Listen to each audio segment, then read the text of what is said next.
Hey, you're listening to Terms of Engagement. This is Season 2, Episode 3. I'm Archon Fung, a professor at the Harvard Kennedy School and director of the Ash Center for Democratic Governance and Innovation. And I'm Stephen Richer. I'm the former elected Maricopa County recorder, and I'm now a senior fellow at the Ash Center. And as always, in compliance with Harvard University's institutional voice policy, we are speaking as individuals and not on behalf of Harvard or the Kennedy School. Yeah, so I'm really excited to talk about today because this is a topic that happens to be of particular interest to mine. So breaking down the Trump coalition, defining what MAGA is. But before we get to that and before we introduce our guest, anything that you wanted to bring up, Archon? I mean, obviously, lots of major national events going on right now. There are. I just wanted to do one news item, which is just kind of recapping Minneapolis. And the shooting of Alex Pretty. Of course, I think everybody who's listening to the show knows that he was killed about a week ago. Very sad.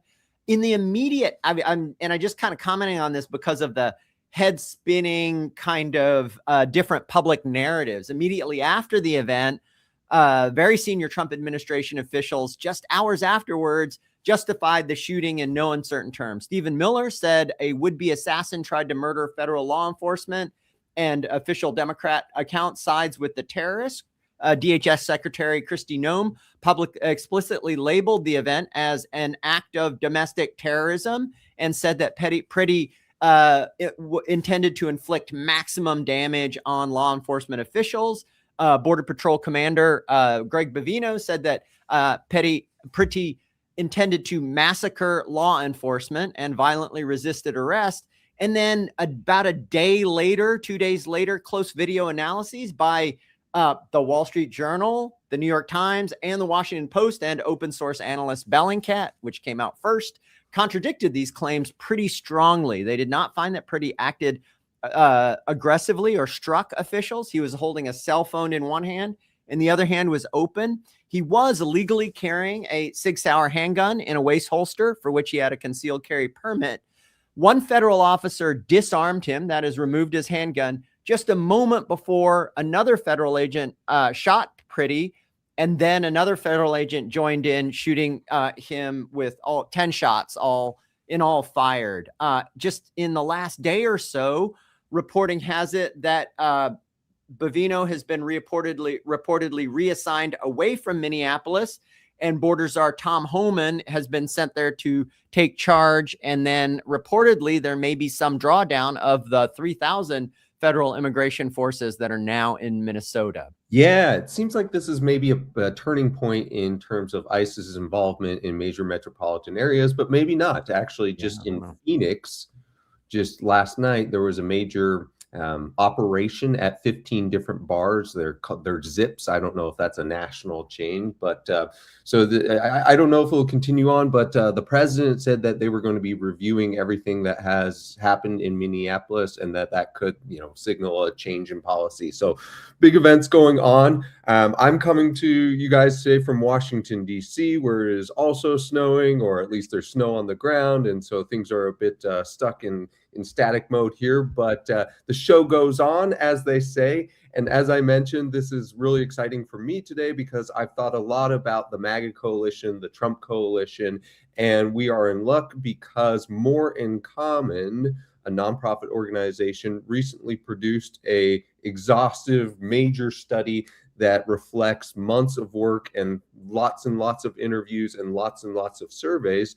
And to discuss it with us, we have one of the authors of the report, Mr. Stephen Hawkins. And so we're going to bring him in a minute. And then we would also just say that, as always, we really appreciate your input. Please put your questions into the chat, and then we'll integrate them into the conversation, digging into what the Trump coalition is. So Stephen Hawkins has served as the Global Director of Research for More in Common since the organization's founding in 2016, overseeing studies on the psychology of political division in 9 countries.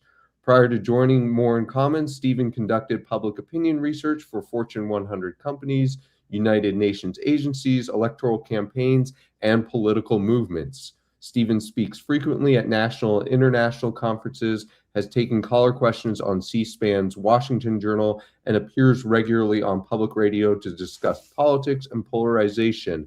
Most importantly, he holds a master's in public policy degree from the Harvard Kennedy School. And actually, even more importantly, he spells his first name correctly with a PH. So thank you very much, Stephen, and welcome, Stephen Hawkins. Oh, thank you so much for having me. It's an honor to be hosted by another Stephen with a PH. Really, that's it's a rare privilege. And at the Kennedy School, great. And so, yeah, go ahead, Archon. Yeah, so Stephen R. and I both are very familiar with the work of More in Common, but and have been big fans for a really long time. But some of our listeners might not be. So talk a little bit about your organization. More in Common seems like tough going these days, sure, with the nation being so polarized. So very briefly, what are you guys trying to do, and how are you trying to advance the mission of achieving more in common? Sure. Well, the first thing to know is as you reflected in the reading of my bio there, Stephen, we're an international organization. So we have about 75 employees now, and we're working in the US, UK, France, Germany, Poland, Spain, Brazil, expanding to Australia this year, getting to do some work in Ireland. So we have a model, and we're expanding it across different geographies, all of which have varying levels of concern about polarization and division. And the model that we use is one that draws a lot on social psychology. So what we do is we bring the tools of social psychology to public opinion polling, and that allows us to get a lot more depth out of our picture of what our divided societies look like and what motivates the different component parts of our divided societies. And so in each country, what we do is a segmentation study where we look at underlying psychology and values, and then use that to segment people into these different pockets that make up the divided societies. And what we typically find is that there's a small polarized set of wings in each country that are ideological, highly engaged. And then we have a lot of people who are maybe more ideologically flexible and more politically disengaged. And understanding the different values that underlie each of those groups really helps us to understand how we can engage them, how we can communicate them, how we can make progress on issues that aren't polarized, and just to better understand what is a really central challenge of almost all of our societies right now, which is division and polarization. Yeah. And then the last thing I'll just say is we're also leaning into intervention work. And so that can take two forms. So what I just described is kind of descriptive work, but the intervention or prescriptive work that we do takes two forms. And one of them is working directly with political parties, working directly with the nonprofit world, with philanthropy as consultants. And so we have helped, for instance, in the United Kingdom, we help the political parties understand public sentiment towards Ukrainian refugees. We helped understand the needs of Ukrainian refugees coming into the UK. And then we helped legislators to avoid the conflict that could have emerged around the refugee population coming into the UK, and instead meet the needs of tens of thousands of Ukrainian refugees coming in. So we work directly with legislators and parties to solve problems. And the other type of intervention that we're interested in is interventions that directly take on this challenge of affective polarization specifically. And affective polarization refers to emotion. And so one's affect is how warm or cold people feel towards others. And we've developed some interventions that show you can markedly reduce people's hostility towards the other side through certain interventions. I'm happy to get into them more. Okay. So welcome, Stephen Jones. We've got another Stephen with a PH in the chat. Really, I'm glad we're strong in numbers today. But so Stephen Hawkins, take us to this report, which you guys have called Beyond MAGA, a profile of the Trump coalition.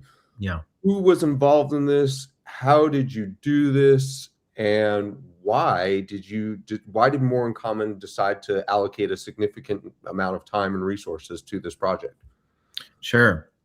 So how did we do it? It's a mixed method study. So we're now on our 7th wave of data collection. So we've been doing roughly monthly polling since April of last year to understand the coalition. That allows us to get longitudinal data so we can see how things change. It also allows us to stay topical, because this has been a year where things that seem like major year-defining stories can fall out of the headlines within days. I think we've even seen that in this month. Yeah, if I can just pause you there real quickly, I'll even note I was so impressed because I was reading the report, which just came out just very recently, and it had text on, I think, recent events in Minnesota even. Yeah.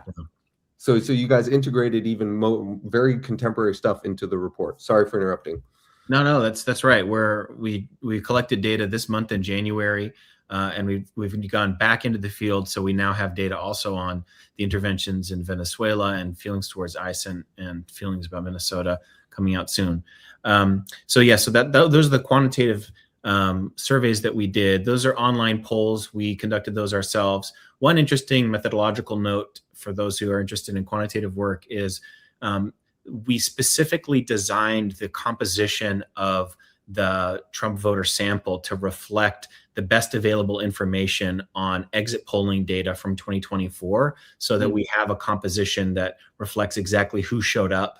And so it has the composition of that older skew, that more white skew. It shows the Latino turnout, for instance, that was the defining feature of Trump voters. So that was one decision we made. And then we did dozens of focus groups, and we have an online panel as well, where we have about 200 people who engage with us in qualitative exercises and where we can test questions and ask them things on a kind of rolling basis. So we got those three methods together, and that gives us a lot of good angles on what's going on. A longitudinal piece, a conversational piece that's more intimate, and then just a huge volume of data. We also did national sampling so that we could compare, of course, the Trump averages to what the general American public thinks and not just be limited to that perspective. And then you asked, Stephen, why did we choose to do this? Yeah, why dig into the Trump coalition in the first place? Why was this important to More in Common? I mean, I think you could argue that this is the most important political population on Earth right now because it's, if you look at our report, Donald Trump's average grade at the national level is an F on every issue. But among Trump voters, on average, he's getting Bs. And his popularity has sort of fallen from maybe 45% approval to maybe 40, 41 now. But this population is undergirding President Trump's confidence with the decisions that he makes about national domestic policy and about how he conducts us on the foreign stage. And so understanding the dynamics within this group is crucial to understanding Trump's psychology, motivations, and our entire political system now. 30 or 40% of it, 45% of it. So without further ado, let's get to the headline of the report, which is in this graphic. Colette, if you could show the graphic, I think it's figure 0.2 from the report with the 4 different types of Trump voters, your 4 categories that you constructed. And here they are. And I think we should, spend a little bit of time talking about this. So I'm interested, Stephen R., you're much closer to the American right and maybe even to Trump world than I am. How did these categories strike you? Did you think, that they nailed it? Or I would have thought MAGA hardliners was a more significant percentage of the Trump coalition. I thought that MAGA as a movement constituted maybe 20 to 25% of the American population, but here it's obviously, as it's defined, 29% of the Trump voting coalition. I do think it's important, though, any sort of, regardless of whether the numbers are 2 or 3 percentage points different, I think it's important to acknowledge that the Trump voter is not monolithic, and this spells that out very clearly. I liked some of the delineations. For me, I can very much understand the anti-woke conservatives. I have a lot of friends who were in that camp who voted for Trump. And then I also know a lot of the reluctant right. The one that's a little bit harder for me to sort of envision who that is was, as this report termed it, the mainline Republican. Mm-hmm. Oh, interesting. So Stephen H., if you could address that, the mainline Republican, and the part that I had a little bit of difficulty wrapping my mind around is what's the distinction? It seemed like there's a fair amount of overlap between the MAGA hardliners and the anti-woke conservatives, but I think I'm just misunderstanding it. So if you could explain a little bit more. there. Yeah. So just to take one step back, the way we did this analysis is it's a cluster analysis approach. So there's a supervised part to it, an unsupervised part to the statistical analysis. So the way that we did this is we took things that matter about Trump voters, or things that we had thought mattered about in terms of perceptions of Trump, engagement with his campaigns and with him, and with just the political discourse, perceptions of how he should engage with the Constitution, relationship to religiosity and things like that. We put it into a segmentation analysis, and then these emerged as 4 distinct groups from that process. And so then we use that as a classification method, and then looked at the distinctions and then named the groups that way. To take your questions in reverse order, the biggest distinction between MAGA hardliners and anti-woke conservatives has to do, I think, with religiosity and degree of conviction in Trump as an individual. The MAGA hardliners are very likely to say that God saved Trump's life so that he could make America great again, and that supporting President Trump is part of living out my faith. That's overwhelmingly true of that group. Whereas among anti-woke conservatives, there's a more pragmatic relationship with President Trump, where he's more of an instrument of opposition to what they don't like, as opposed to a kind of vessel for this kind of divinely blessed mission. So that's what I would say is the main distinction between them. There's an educational difference too, and a class difference too. The anti-woke conservatives tend to be a bit more educated and a bit more affluent.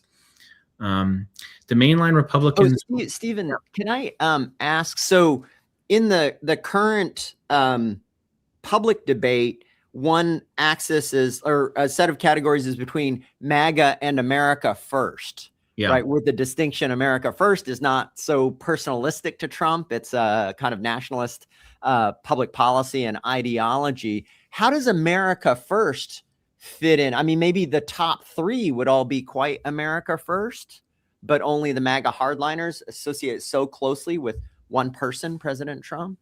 Well, let me answer that with one specific question, which is on immigration. So we asked this question. And I'm going to paraphrase here, but you can find this in the report in our immigration chapter, where we basically have said, which do you agree with more, that it's patriotic for America to have an immigration policy that is welcoming towards others, or that it's patriotic for America to have an immigration policy that focuses on American citizens first? Gotcha. And that question, the first time we asked it, split the country exactly in half. It was actually 50-50. But among Trump voters, it's overwhelmingly in that latter category, including among the reluctant right. Okay. And so I think that the America First idea is less integrated into the identities of Trump voters, but I think it's a pretty strong unifier in the sense that they believe that if we're working with globalist institutions, as they're termed, we're not working towards our interests, and all government policy should be geared towards U.S. interests. Super helpful. Thank you. Yeah. So one of the questions I often find myself asking is the Trump coalition a coherent ideology that stands for something? Because I'm struck by even just these bullet points and by much of the report that it defines itself by what it is most against, or what bothers it the most, or that it is locked in a epic battle of civilization where good is on one side and evil is on the other, and it defines itself very much by evil. Is there sort of what does it stand for, if anything, and is that the main gravity for it, or is it more against? Such a good question. One thing I'll say, in part of the response I'll give, is that when we asked what emotions people feel when they think about the fact that President Trump is president, they mostly say hope.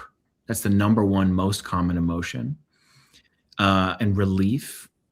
And when we ask them to describe President Trump in terms of roles, and we gave a lot of options, like an avenger of people who've been wronged, the number one most selected was a builder to fix broken systems.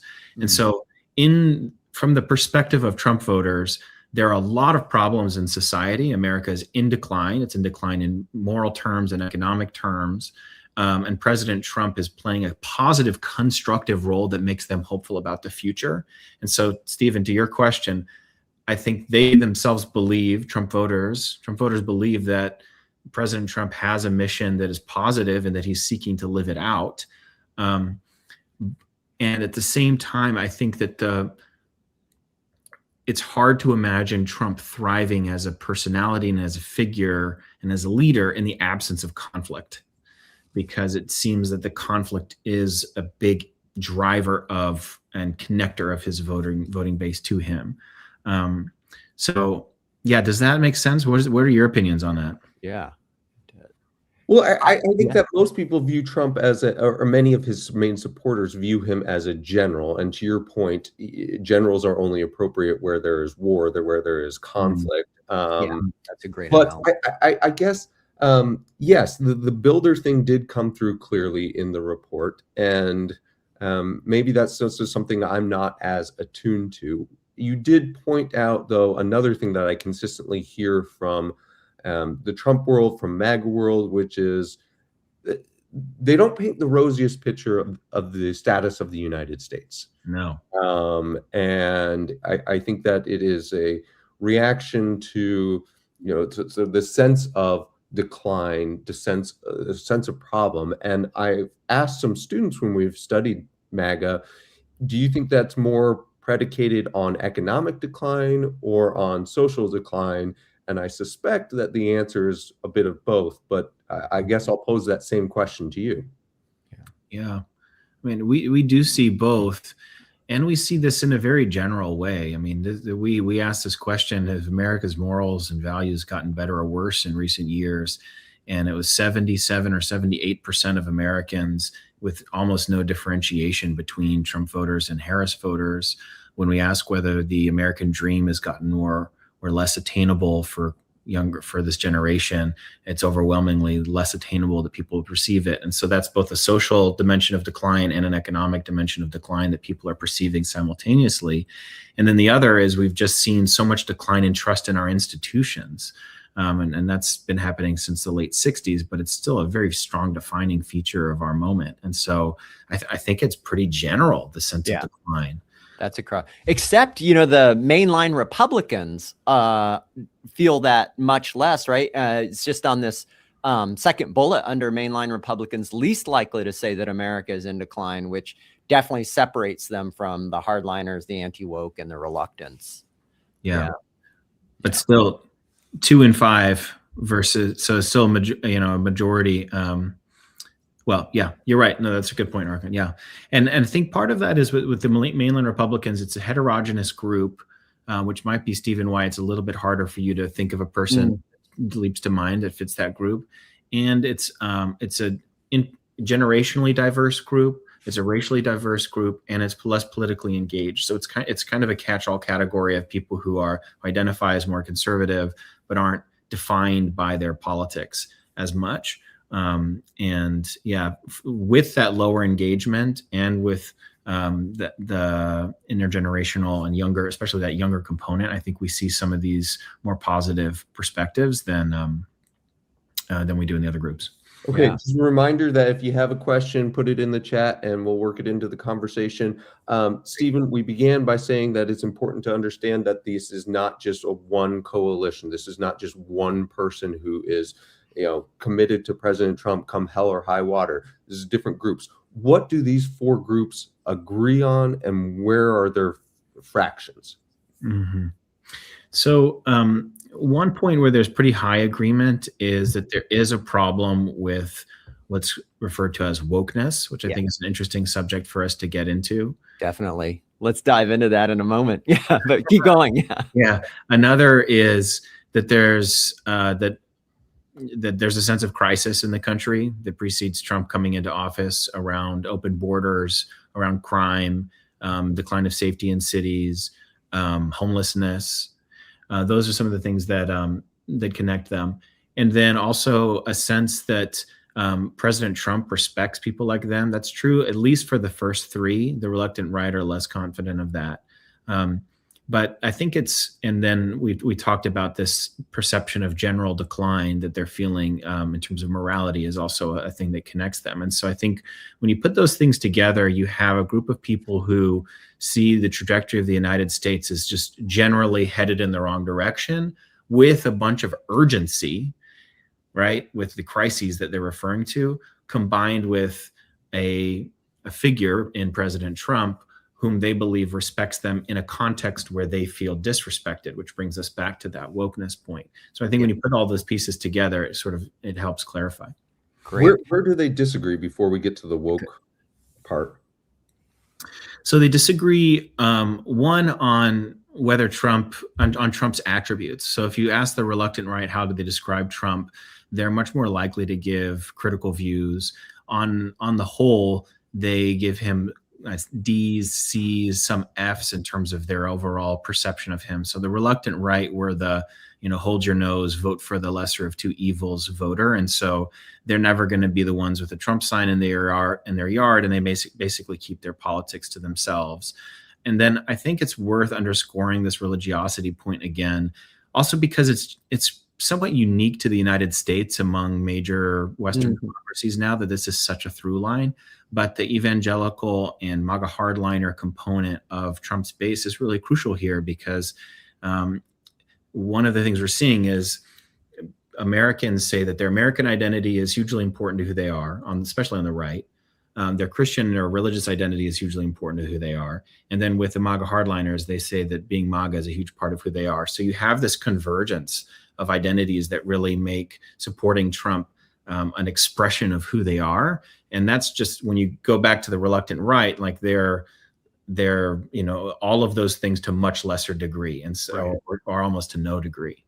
And so the degree to which this current moment and supporting this president is just an expression of who you are as a person varies a lot over the. And for the MAGA hardliners, for some of them, even an expression of what you think God wants, right? I mean, yeah. The specific item was God saved Trump's life so he could make America great again. Yeah. Right. Okay, so woke. So how? Yeah, let's dive in, because this was one of the takeaways from your report for me, is I've got to take the whole woke criticism a whole lot more seriously than I currently do, because it's big. Yeah. So is Trump simply the product of Archon and his peers at the faculty of Harvard? Maybe. Yeah. So Colette, if you could throw up figure 3.5, I think it is. It's the ruined American education, news, and entertainment. And I mean, that's astonishing. That is a high level of agreement. So let's dig into it. It's on me, right? I mean, I don't want to give you all the credit, but there is a sense that there is a kind of coordination between entertainment, academia, certainly university settings, and I think what happens here when we have these conversations about wokeness is, for those two large groups, or for the MAGA hardliners, the anti-woke, in the center of your screen there, this is a subject that they have listened to podcasts about, they've heard on the news, they talk about with their friends, they have a conceptualization of what it is. If you get to the mainline Republicans and the reluctant right, they can't describe it in one sentence. They just maybe have a story of, it seems like they're putting race into everything now, or it seems like the schools are always talking about gender now, or isn't there some man who's competing in women's sports? And it's just these kind of discrete things that they came across maybe on social media, but it doesn't animate them. But for the MAGA hardliners and the anti-woke conservatives, they would be able to conceptualize it, and they would say that there's a coordinated effort among institutions to advance a progressive agenda that is, in their view, critical of America, critical of white people, critical of Christianity, and wants to celebrate diversity specifically by lifting up minority perspectives, minority groups of religious and racial types, and celebrating women, and that it's kind of a pointed effort at white men and at white Christian men and at America. And so they feel I think there's layers to it, right? There's the element which is just kind of disagreement with the ideas. Like if the idea was just brought up in conversation, oh, maybe we should do this, there would be some disagreement. But the compounding effect is the sense that these ideas are being imposed from above by elites who have contempt for me. And so that is what generates a feeling of maybe even humiliation and what gives a kind of energy to this wokeness. And the last point I'll just make is one of the interpretations we draw about President Trump is that he's a blasphemer. And that's kind of an old-fashioned word and it has a religious context. But a blasphemer is somebody who violates religious norms and says things which are against the religious code in a black and white way. And when a population has stopped trusting their religious authorities, blasphemers have an important role because they are the ones that are publicly rejecting the pieties of the society, and that can be an energizing kind of fun punk energy, which connects people to each other and connects them to the blasphemer. Yeah. So, as a Chinese kid who grew up in Oklahoma, I really want to, in my own head, separate two parts of woke. One, which I'm very sympathetic to, and the other much less sympathetic to. And the part I'm really sympathetic to is there's all these like college educated, sometimes PhD having politicians and policymakers who don't know anything about my life telling me what to do and how to do my job. And I'm super sympathetic to that. I think Stephen maybe a little bit, Stephen R. less so.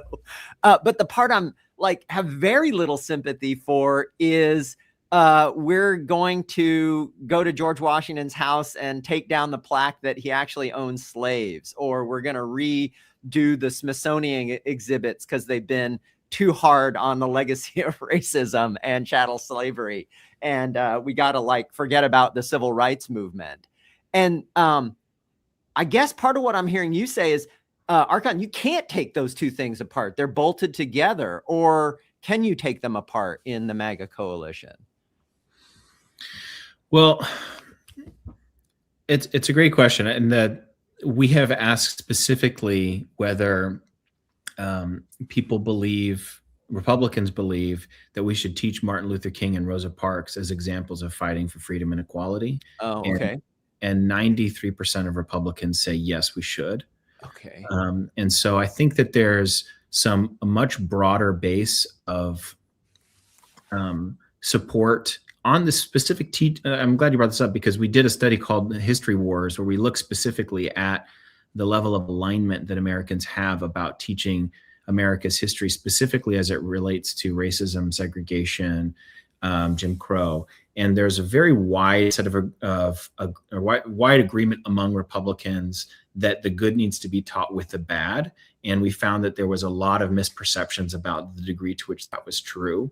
Gotcha. I think with the energy we see on the right for pulling down statues and or changing the Smithsonian's, my suspicion is that comes from more of a fringe group of white nationalists that's not well represented in the average among Trump voters. Gotcha. The thing that I would think is much more pervasive is people often unprompted bring up in focus groups a frustration with teaching gender ideology, meaning teaching a new concept of sex being distinct from gender and gender just being assigned at birth and gender being fluid and things like this. And I think that's the one which we would see much higher levels of concern about than the teaching of slavery, which seems to be uncontroversial among Republicans. So we've got a number of questions, and one that I think is important to a number of these definitions and conversations is from Mergen. Forgive me if I'm saying his name wrong. Mergen. Level of education. How important is that to break to the definition of the four different groups, and to really sort of like, I guess, some of the things that they care about as well? So on a technical level, it's these groups are not configured on the basis of any demographic qualities. We only looked at behavioral and attitudinal attributes as inputs for the segmentation model. So we didn't break people apart based on education. Now, we do see that there is meaningfully higher education among anti-woke conservatives, right, relative to MAGA hardliners. But notice that they have a lot of the same hostilities, especially towards illegal immigrants, towards wokeness, towards Democrats.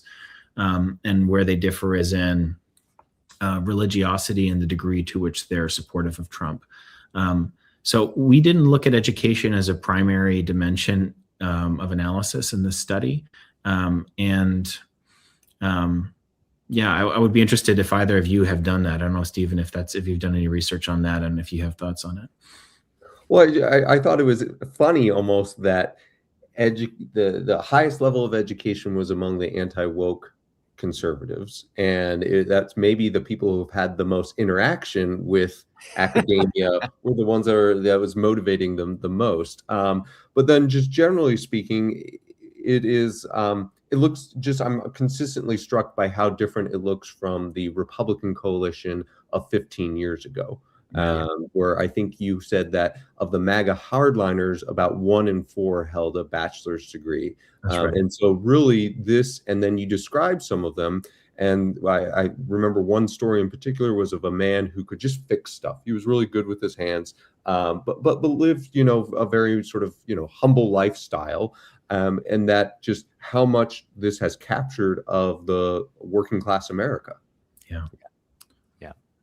And that's for people who aren't professional political scientists, I think one of the amazing general shifts about what being on the left and being on the right means in the United States and in many Western democracies is it's become an educational polarization much, much, much more than it was 20, 30 years ago. And so one of the strongest predictors of whether you're voting left or right party is a level of education now, which absolutely, and it's flipped, right? The left used to be the party of the less educated working class, and now it's much more the party of the college educated and highly educated. Go ahead, Stephen. R. Well, I was going to ask, R. Levitt asked about social media. How, just sort of what factor does it play in these coalitions? What factor does it play in the Trump movement? And I guess to the broader point of more in common, what factor does it play in the polarization of the United States? Yeah. So we see that MAGA hardliners are the ones who are most likely to have accounts on Truth Social, for instance. And we see that there's a lot of consumption of podcasts and YouTube content among anti-woke conservatives and MAGA hardliners that come specifically from Trump-aligned personalities, such as Ben Shapiro and Candace Owens, and the now deceased Charlie Kirk. One thing we also looked at was younger generations. We specifically wanted to pull out millennials and Gen Z to see how they were different from other voters. And I think it was a majority of them said that social media content played either a major or a defining influence in shaping their political viewpoints. So these would be people basically under the age of about 41 who are saying that. So we know it's pervasive in consumption, and we know that it's prominent in the formation of people's ideas. We also know, this is kind of a general comment, and maybe you guys know more about this, but just that the algorithms in social media are towards holding people's attention, and that's probably creates a moral hazard problem where there's an incentive towards incendiary content and conflict-oriented content as opposed to explanatory or reconciliatory content. And so it's just a problem I think the entire world is now trying to cope with, is that in this competition for people's attention and for advertising dollars, we're generating conflicts needlessly in order just to fight for the next 5 seconds of someone's eyeballs. Yeah. Good. Hey, so AFQ3 asks, what are some of the biggest wedge issues between this group? And I think we'd be remiss not to show your report card slide, which is, you mentioned it a little bit, but let's bring it up for the audience. Figure 4.4, which displays some of the wedge issues for sure, right? So do you want to walk through this a little bit? And I'm just like, one of the most striking things, of course, is the A's on MAGA hardliners, which really differentiates them from not just U.S. average, but many of the specific Trump coalition groups in your report. What's surprising about this? January 2026. I want to point that out. So this is just very recently. Yeah. Very recently, prior to the killings of, or the deaths of Renee Good and Alex Preddy, but conducted in the first week of January. All the same, you can see that immigration is really the highest performing issue, where it's the only one where there are two categories where he gets A's. One thing which is interesting is if you look, there's a little bit more commonality by column than there is by row. And what that means is people have a kind of general feeling or intuition about Trump. And so they kind of sort of converge towards a similar score, no matter what the issue is, as opposed to having very different ideas of his performance. That's a little bit. Which means your categorization strategy is paying off, I think, right? Yeah. Say that again. It means your categorization, your cluster method is paying off. Yeah, it shows that it matters, right? And that it helps explain the divisions. I mean, the tariff policies and economic policy, I think, is a concern. If you look down there at healthcare, that's his lowest score is on healthcare, where obviously there's a huge debate about the preservation of the Affordable Care Act subsidies and the cost that could incur on the population if they're not renewed. So I think those are two big wedge issues: is whether you trust this administration on healthcare, trade, and the economy. I also think foreign policy's kind of been delivering on an America First agenda, right? So it makes sense to me that would be pretty highly rated for, I think so. I think one question which we dug into a little bit, but which is just which the quant could not really give us a lot of insight into, is around the Epstein files, where there's like some sense that he's hiding something. There's some sense that there's a motivation, but there was a lot of commentary that the Epstein files would be the thing that would sort of tear Trump away from his MAGA base. We don't see that. We see that it's actually far kind of more distant in people's minds than the media or news reports might make it out to be. But I do think there's still some lingering uncertainty about how much fallout there could be if this administration continues to block the real release of the full release of the Epstein files. Hannah asked about the numbers, and Hannah, if you just search for More in Common Beyond MAGA report, it's an 89-page document, and it has a lot of the methodology and the numbers, and so you can see how they came to these grades. But I think this is not a very favorable scale in that it looks a lot like letter grades in college, although apparently those letter grades are no longer really given in college. But 0 to 59 is an F. Right. Go ahead, Stephen. Stephen, I'm going to ask you the question that I ask of everyone who studies from an academic or social scientist perspective the Trump coalition and the MAGA movement. Did this research, I don't know what your previous perspective was on this movement, but did this research make you more sympathetic at all? I didn't meet anybody who I really disliked over the course of the whole focus groups and interviews. And I met some people who I found really fascinating, young, smart conservatives who are of the variety. We probably don't have time to get into it too much, but are asking questions about post-liberalism and whether the basic premises of pluralism make sense for a thriving society, et cetera.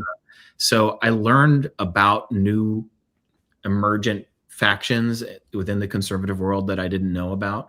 And I didn't hear overt expressions of bigotry from anybody or anything like that. But it's just clear that we're living in two very different information environments. And so whereas before maybe 10 years ago. And when we were writing Hidden Tribes, we focused a lot on how people were kind of living in a common reality, but their different value systems meant that they interpreted things differently. We're now seeing further and further that people are living in separate realities and have different value systems. And so it didn't encourage me about our prospects of convergence or depolarization. Not particularly. Yeah. So I wanted to ask about whether the report gives you insight into opportunities to advance the more in common mission, right? So the Hidden Tribes report said, hey, look, there's this big group. Everybody should read that, by the way. It was an extremely influential report a few years ago. Said that there's this big group, the exhausted majority, I think it was, right? And if we could figure out a politics, if political leaders could appeal to them, that would create more unity. Here, that report card strikes me. Look, if you're Hakeem Jeffries or a Democratic Party leader, this is a big opportunity for you to peel off the reluctant right. But that's not the more in common mission, is not winning elections. It's creating a better America. So are there insights into how to do that now that we understand more about the kind of richness and categories in the Trump coalition? Well, we asked this binary question where we said, which do you think you want more, for your side to dominate and control the country and just defeat the other side? Or do you want to find common principles and work together to solve problems? And we found that it was about 8 out of 10 Trump voters and about 8 out of 10 Americans who prefer the latter. They want some reconciliation and defining of common principles. The problem is that we also found that among Trump voters, they feel that both Democratic politicians and Democratic voters don't respect people like them. And so when we think about what keeps people to supporting Trump, it's not simply one question. It's what keeps them to Trump, and it's also what repels them from leaving Trump. And what repels them from leaving Trump is that the alternative is to enter into a space where they feel that they would be disrespected or are actively disrespected. And so I think the first question is, how can we create more fora and venues of common respect and common decency, where the conversations that are so crucial about our future, and maybe that don't really sit along ideological axes, like a conversation about AI and what that's going to do, and it would be, for instance, a great intervention if we could create respectful contexts where people from both sides of the question could, both sides of the aisle could discuss it together. And that was my main takeaway reading this, was more than public policy or more than political philosophy. This coalition is held together or is typified by people who feel a lack of respect from establishment politicians, lack of respect from Democrats in particular. And for whatever reason, and sometimes I miss the translation, they feel that President Trump has that respect for them. And so just, I sort of knew part of that, but this was a stark reminder for me. So thank you for that. Yeah, great. We're about out of time, but huge thanks to Stephen H. and your colleagues at More in Common for basically a 1-year lift to produce this report. And my understanding from the intro is that this is the first of 3, and you're going to do one on kind of the Democrats or the left, and then I guess one on the middle or independents in some way. So that's right. We're going to turn to the exhausted majority next and really focus on re-examining the Hidden Tribes and the exhausted majority. You know, what we did well with the original Hidden Tribes was we defined a group, but what we left undone was any kind of direction about how it could be coalesced or how it could be surfaced, and what the commonalities are that people want to see compromise around, for instance. So we'll be working on that. And then finally, we are going to do, a similar parallel report, but on the left, to see what the factions are on the left, which I think will also be very interesting to see the emergence of figures like Mamdani and what that means about a traditional left versus a more socialist left and progressive activists. So that's all coming up in the rest of the year. That's great. We'll have to have you back on when those come out. But thank you very much for making time. Please check out the report again, Beyond MAGA, More in Common, Stephen Hawkins, as well as a number of other staff at More in Common put a lot of work into this. So thanks very much to all of you who joined today. Thanks very much to Stephen. Archon, take us home. Yeah, just thanks to our production team, Colette, Courtney, Evelyn, and Dana, and tune in next time in a week, where same time, same place, noon Eastern time on Tuesday for Terms of Engagement. Take care, everyone.